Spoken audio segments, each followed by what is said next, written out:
Have you ever felt people slowly take you less seriously, the more understanding you become?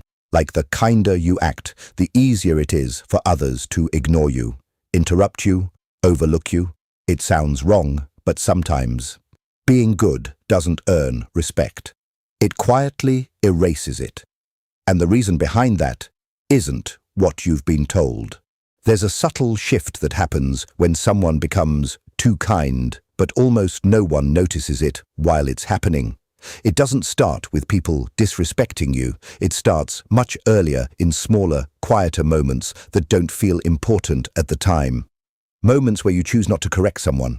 Moments where you let things slide, not because you agree, but because you don't want to create friction. It feels harmless, even mature, like you're being the bigger person. But what most people don't realize is that these small decisions don't disappear after they happen. They accumulate. At first, people interpret your kindness as patience. They appreciate it. They feel safe around you. You become easy to talk to, easy to approach. But then something begins to shift, almost invisibly. That same patience starts to look like flexibility, and flexibility, over time, starts to look like uncertainty. Not because you are uncertain, but because you're not showing where you stand. And when people can't see where you stand, they start to test where you bend. And that's where the tone changes. Someone interrupts you mid-sentence, just slightly. You let it go. Someone cancels plans with you at the last minute, without explanation. You say, it's okay. Someone makes a joke at your expense, disguised as humor. You smile, even if it lands wrong. None of these moments feel big enough to react to. In fact, reacting might even feel excessive. So you don't. And in your mind, you're maintaining peace. But in their mind, something else is forming. Because here's the uncomfortable part. People don't measure kindness the way you think they do. They don't measure it by intention. They measure it by consequence. If your kindness has no visible limit, it doesn't look like strength. It looks like availability. And availability, when it's constant, starts to lose value. Not because people are cruel, but because human perception quietly ranks things based on resistance. What comes easily is rarely held carefully, and what doesn't push back is rarely taken seriously. But that's not the real reason this happens. The real shift begins when your kindness stops being a choice and starts becoming a pattern others can predict. When people know you won't challenge them, they don't have to consider you. Not consciously. It's not like they decide, I'm going to disrespect this person. It's more subtle than that. Your presence just stops influencing their behavior. And that's where respect quietly disappears. Not through conflict, but through absence. And this is where it becomes confusing. Because from your perspective, nothing feels wrong. You're not being aggressive. You're not causing problems. You're doing what most people say is right. Being calm, being understanding, being kind. But the outcome doesn't match the intention. Instead of being valued more, you feel less seen, less considered, less solid. And that's where it starts to hurt. Not in a dramatic way, but in a quiet, lingering way that's hard to explain. Because it doesn't feel like people are attacking you. It feels like they're slowly forgetting you. Not completely. Just enough to make you question your place. And what most people don't realize is, kindness alone doesn't define how others treat you. It only defines how safe they feel around you. Respect, on the other hand, comes from something else entirely. And if those two things don't exist together, one of them starts to collapse. But to understand why that happens, you have to look deeper, not at how others respond to your kindness, but at what your kindness is silently communicating. Because it's not always what you think. If this content speaks the words you can't explain, click subscribe. Thank you for your support. The difference isn't visible at first. From the outside, all kindness looks the same. Calm tone. No resistance. no escalation. But underneath that surface, two completely different signals are being sent, and people react to them without ever explaining why. One kind of kindness comes from certainty. It doesn't need to defend itself, and it doesn't need to prove anything. When this person stays quiet, it feels deliberate, like they evaluated the moment and decided it wasn't worth engaging. There's no tension behind it, no urgency to keep the peace, just a quiet sense that they could respond, and chose not to. And that possibility changes how people behave. Because even unspoken, it creates a boundary. Not a loud one, not an aggressive one, but a visible one. People feel it in the way you hold eye contact a second longer, in the way your silence doesn't feel like withdrawal. It feels like control. And that control, even when it's subtle, anchors your presence in the room. But not all kindness carries that weight. Some kindness doesn't come from certainty. It comes from the need to keep things from slipping out of control. It shows up in small adjustments, quick agreements, delayed reactions, not because you agree, but because you want to avoid what might happen if you don't. And people sense that too. Not consciously, not in words, but in patterns. They notice that you rarely interrupt, that you rarely disagree, that you rarely hold a position long enough for it to be challenged. And over time, your reactions become predictable, not in a comforting way, but in a way that removes tension from interacting with you. And here's the part most people overlook. When tension disappears completely, so does attention.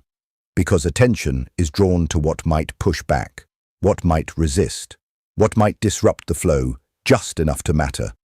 And when your presence never does that, it stops influencing the space around you. You're still there, but you're no longer shaping anything. And that's where the shift deepens. At first, people respond to you. Then they adjust around you. And eventually, they move without considering you at all. Not out of disrespect, at least not intentionally. It's more like your presence stops being a factor in their decisions. Plans get made without checking with you. Conversations move past you instead of through you. Jokes land on you instead of with you. Not because people are trying to diminish you, but because nothing in your behavior interrupts that direction. And that absence of interruption becomes your identity. But that's still not the core of it, because the real shift isn't happening in how others see you. It's happening in what you stop showing. Your reactions become filtered before they fully form. You start measuring your responses based on how they might affect the atmosphere, not how they reflect your thoughts. You let things pass, not because they don't matter, but because responding feels heavier than staying silent. And slowly, without realizing it, you stop expressing anything that could create friction, not just anger, not just disagreement, even clarity, because clarity can disrupt things too. And when clarity disappears, people don't know where you stand anymore. They don't know what you'll tolerate. They don't know what matters to you. They don't know what would make you push back. And when those things are invisible, people don't assume they exist. They assume they don't. So they test less carefully, speak more loosely, act with less consideration, not because they've decided you don't deserve respect, but because nothing in your presence signals that respect is required. And that's where the misinterpretation becomes permanent, because what feels like kindness to you starts to feel like permission to them. Permission to interrupt, permission to overlook, permission to decide without you, not granted directly, but never challenged either. And over time, that absence of challenge becomes louder than anything you actually say. But here's where it becomes more uncomfortable, because once this pattern settles in, it doesn't just shape how others treat you, it shapes how you start seeing yourself inside those interactions. You begin to hesitate before speaking, even when you have something clear to say. You second-guess whether it's worth it. You delay your reactions just long enough for the moment to pass. And each time you do that, the next time becomes easier. Not easier in a freeing way, easier in a diminishing way.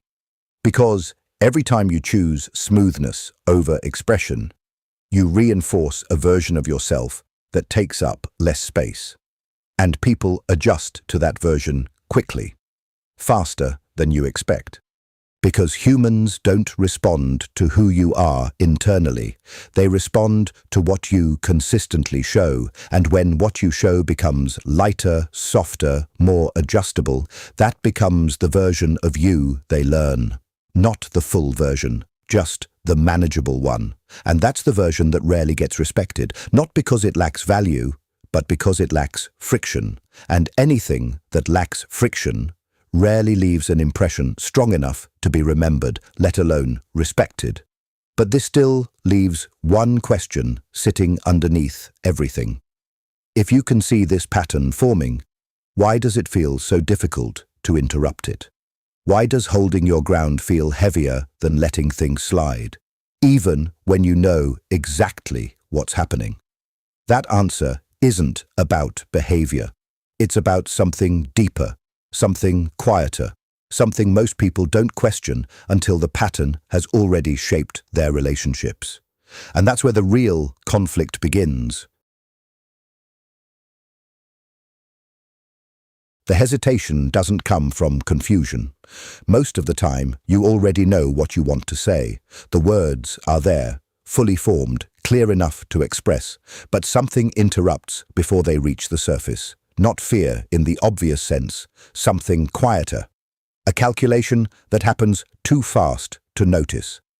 You measure the cost of speaking against the comfort of staying silent. And silence almost always wins.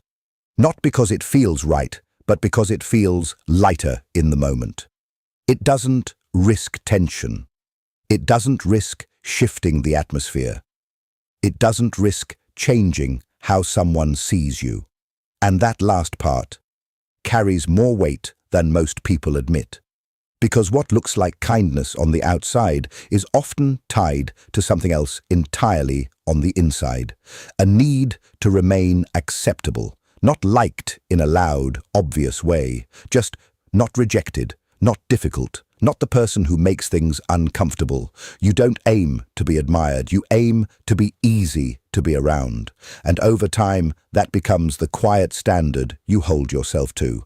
But that standard has a cost, because every time a moment asks you to choose between expressing yourself or maintaining that ease, you already know which one you'll pick.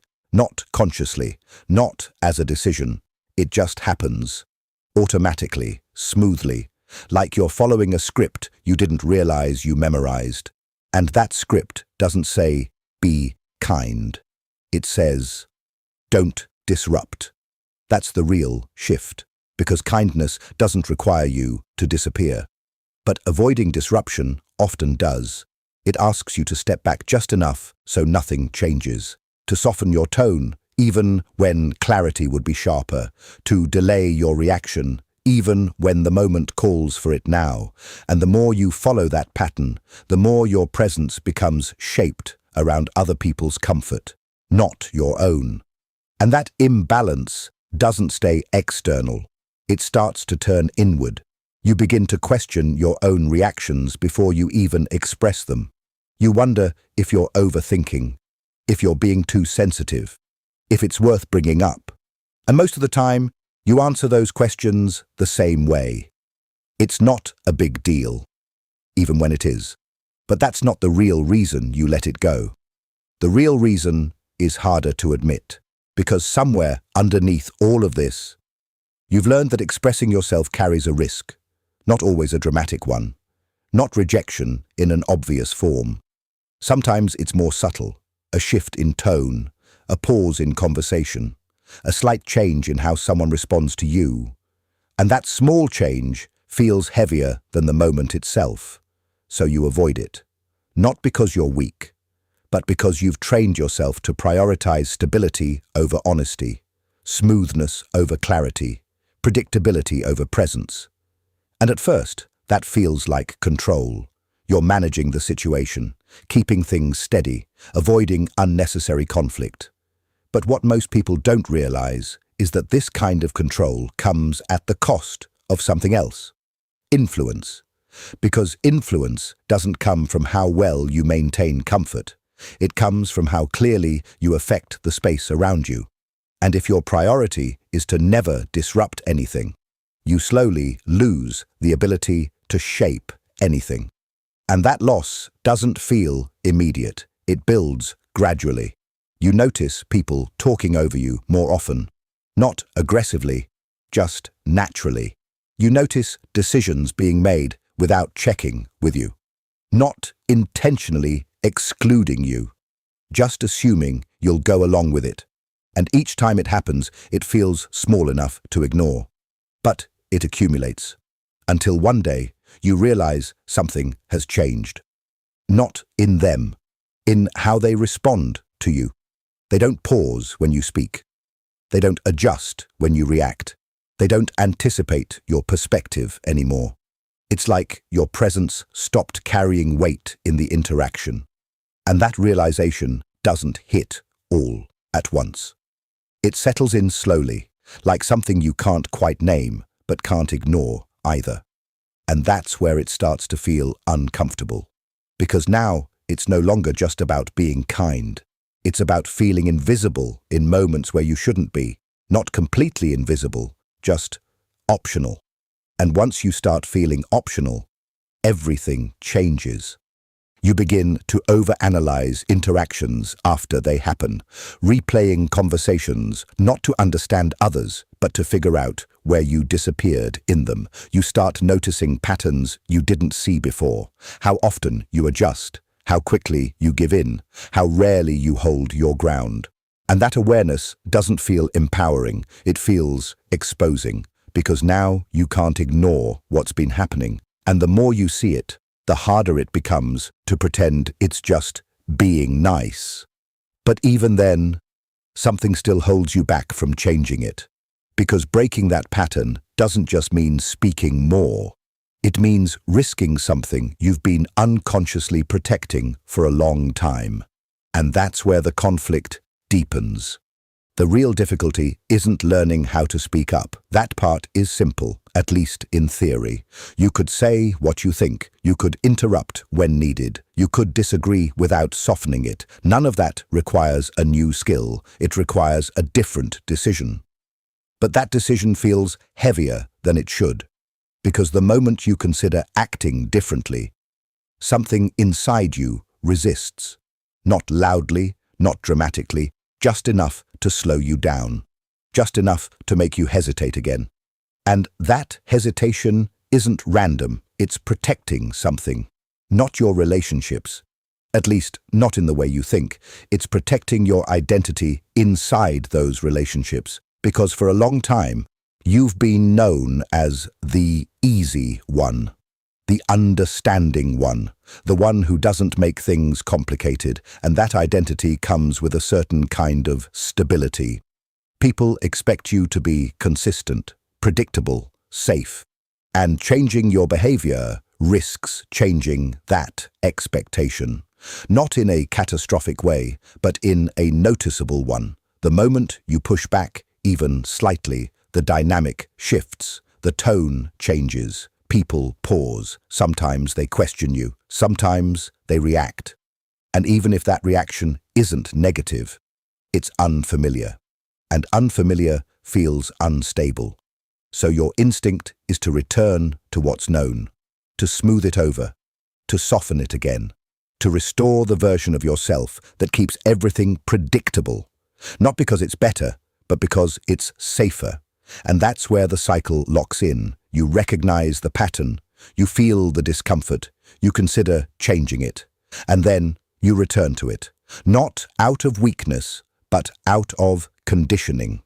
A quiet, repeated reinforcement that says, this is who you are here. But here's what most people never stop to question. Who decided that? Because identity, especially in social situations, isn't fixed. It's reinforced, repeated, maintained through behavior. And if your behavior consistently minimizes your impact, your identity will follow that pattern. Not because it's true, because it's visible. And people respond to what's visible far more than what's real. So over time, your internal sense of self starts to split. There's the version of you that knows exactly what you think, what you notice, what you disagree with. And then there's the version of you that actually shows up in interactions, filtered, adjusted, reduced. And the gap between those two versions starts to widen. Not dramatically, just enough to create tension. You feel it when you stay quiet after something crosses a line. You feel it when you agree just to move on. You feel it when you leave a conversation knowing you didn't show up fully. And that feeling doesn't disappear. It lingers. Not as regret, but as something more subtle. A sense that you're not fully present in your own life. And that's where the real damage happens. Because the longer that gap exists, the more normal it starts to feel. You adjust to it. You accept it. You stop expecting yourself to show up completely. And once that expectation drops, it becomes harder to even recognize when you're holding back. It just feels like you, but it isn't.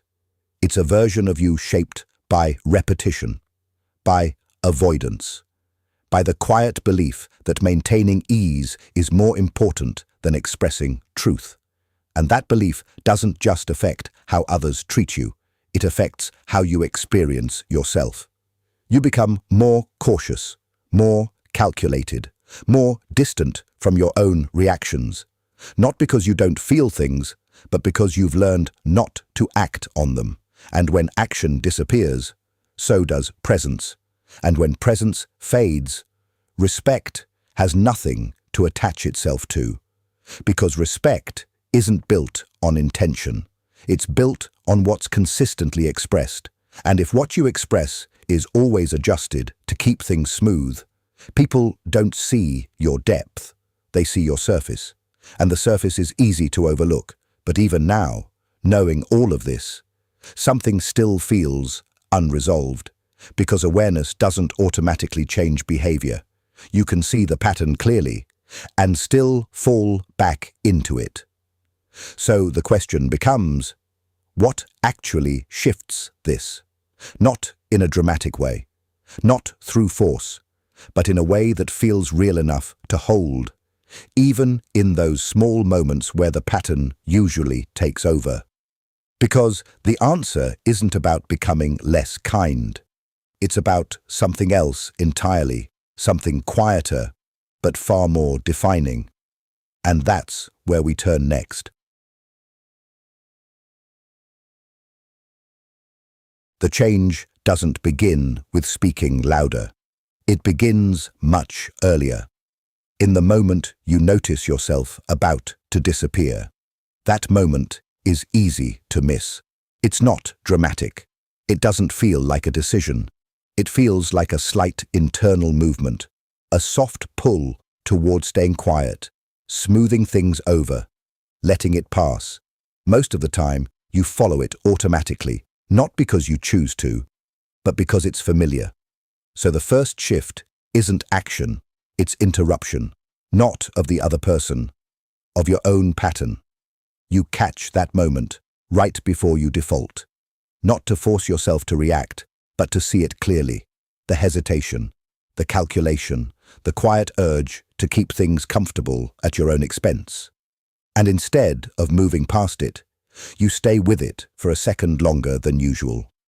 That pause changes more than it seems, because once you can see the pattern while it's happening, it stops being invisible. And once it's not invisible, it's no longer automatic. It becomes something you can choose to follow, or not. But here's where most people get it wrong. They think the next step is to suddenly assert themselves, to correct everything, to push back in every moment they previously let go. But that creates a different kind of imbalance. it feels forced, unnatural, like you're trying to replace one extreme with another. And people feel that shift immediately, not as strength, but as inconsistency. So the goal isn't to become more reactive, it's to become more accurate, to respond only when something actually matters to you, but to respond in a way that reflects that clearly. Not loudly, not aggressively, just without dilution. And that requires something most people overlook: clarity before expression. Because the reason your responses often soften isn't just to keep things smooth, it's because, in that moment, you haven't fully decided what you stand on. You feel something is off, but you translate that feeling into silence instead of definition. So the shift begins by defining it internally first, not in long explanations, not in overthinking, just a simple recognition. This matters. This doesn't sit right. I don't agree with that. That internal clarity creates weight before you even say anything. And when you do speak from that place, something subtle changes. Your tone doesn't need to rise. Your words don't need to expand. Even a short response carries more presence when it's not filtered through hesitation. Because what people respond to isn't the length of what you say, it's the certainty behind it. And certainty doesn't need volume, it just needs to be uninterrupted. But here's the part that feels uncomfortable at first. Not every moment needs to stay smooth anymore. You allow small disruptions to exist, not to create conflict, but to stop erasing yourself from the interaction. A slight disagreement, a delayed agreement instead of an immediate one, a neutral, I see it differently, without explanation. These aren't big actions, but they change the structure of how people experience you. Because now your presence introduces something new. Unpredictability, not in a chaotic way, but in a grounded way. People can no longer assume your response. They can't move through the interaction without considering you. And that small shift forces a recalibration. They start paying attention again, not because you demanded it, but because your presence now has edges, and edges create definition. But this still isn't about changing how others see you. That happens as a side effect. The real shift is happening in how you stay connected to yourself during the interaction. You stop abandoning your own reactions just to maintain the moment. You let them exist, even if they're inconvenient. And over time, that builds something you didn't have before. Internal alignment, where what you feel and what you show begin to match more consistently. And that alignment does something quiet but powerful. It removes the need to constantly adjust yourself, because now you're not trying to maintain an image. You're just present. And presence, when it's steady, carries its own kind of weight, not forced, not performed, just undeniable. But even with that understanding, something still feels uncertain. Because knowing this is one thing. Holding it in real moments when the pressure to stay the same is still there is something else entirely. And that's where the shift either fades or becomes real. The moment that tests this change won't feel important when it arrives. It won't announce itself as a turning point. It will look like the same kind of situation you've seen before. Someone speaking over you, a comment that doesn't sit right, a decision made without you. Nothing new, but something will feel different. Not the situation, your awareness inside it. You'll notice the familiar pull to stay quiet, the instinct to let it pass, the quick calculation that says it's easier this way. And for a second, it will feel just as convincing as it always has. But now there's a gap, small but real. And inside that gap, you have a choice you didn't fully have before, not between silence and confrontation, between disappearing and staying. And staying doesn't require a big reaction. It can be as simple as not immediately agreeing, as subtle as finishing your sentence even if someone tries to move past it, as quiet as saying, "I don't see it that way," and leaving it there. No explanation, no defense, just presence. And that's where the shift locks in, not because others react differently right away, but because you didn't step back this time. You didn't adjust to keep things smooth. You let a small piece of yourself remain visible, even when it would have been easier to remove it. That single moment doesn't change everything, but it changes the direction. Because patterns don't break through intensity, they break through consistency. And consistency, in this case, doesn't mean always speaking up. It means no longer defaulting to silence when something matters. That difference is subtle, but it rewrites how you show up over time. You start noticing which moments actually deserve your energy. You stop reacting out of habit and start responding out of awareness. Some things you still let go, but now it feels intentional, not automatic. And people begin to adjust, not instantly, not dramatically, but gradually. They pause a little more before interrupting. They check your reaction before assuming agreement. They hesitate just enough to consider your presence again. Not because you demanded respect, but because your behavior now requires it. And that's the part most people misunderstand. Respect isn't something you ask for, it's something your presence makes necessary. But the deeper change isn't even in how others respond. It's in how you experience yourself while they do. You no longer leave interactions with that quiet tension, that sense of something left unsaid. You don't replay moments wondering where you disappeared, because even in small ways, you stayed. And that feeling is different, not louder, not more confident in a dramatic sense, just more solid. Like you're no longer negotiating your place in every interaction. You're simply occupying it. And from there, kindness changes its form. It stops being something you use to maintain comfort and becomes something you choose without removing yourself in the process, which means it no longer comes at the cost of your presence. It exists alongside it. And that's the version of kindness people don't overlook, because it doesn't feel like availability. It feels like a decision. And decisions carry weight. So the next time that quiet moment appears, the one where you usually step back, don't try to change everything. Just don't leave it. Stay there, a second longer than you used to, and see what shifts, not around you, within you. Because that's where respect starts forming again, long before anyone else shows it.